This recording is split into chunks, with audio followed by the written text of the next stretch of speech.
నిజంగా జూబ్లీహిల్స్ ప్రజలు ఈ రోజు నాడు బీఆర్ఎస్ నాయకులకు ముఖ్యంగా కేటీఆర్ తన్నీర్ హరీష్ రావుకి బీజేపీ నాయకులకి చెంప చెల్లు మనిపించే రిజల్ట్ ఇచ్చారు ఈ రోజు నాడు. కాంగ్రెస్ పార్టీ అభ్యర్థి నవీన్ అన్న 25,000కు పైగా మెజారిటీతో గెలుపొందిండు. అది మామూలు విషయం కాదు. వీళ్ళు కేవలం రేవంత్ రెడ్డి గారికి వ్యతిరేకతుందని నిరూపించడానికి ఎన్ని దొంగ మాటలు చెప్పారు, ఎన్ని లంగ మాటలు చెప్పారు. రేవంత్ రెడ్డికి ఓటేస్తే మీ ఇంటి మీదకి బుల్డోజర్ పంపిస్తాడు, మీ ఇంట్లో గూగుల్ చేస్తాడు. అబ్బబ్బబ్బబ్బబ్బా, వీళ్ళు చెప్పినన్ని మాటలు బహుశా ఈ భారతదేశంలో ఏ నాయకుడు చెప్పడేమో. అన్ని లంగ మాటలు చెప్పారు వీళ్ళు.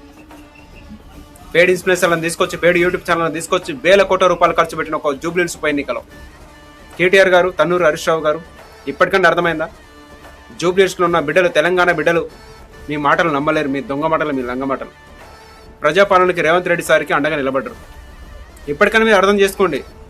తెలంగాణ సీఎం రేవంత్ రెడ్డి సార్ తీసుకొస్తున్న సంక్షేమ పథకాలకి మీరు సపోర్ట్గా చేస్తే ఈ తెలంగాణలో మీకు బతుకుదేరు ఉందేమో. మీరు ఎటైనా మాట్లాడారు అనుకోండి, మీ కారును బీహార్కి తరిమేస్తారు తెలంగాణ బిడ్డలు.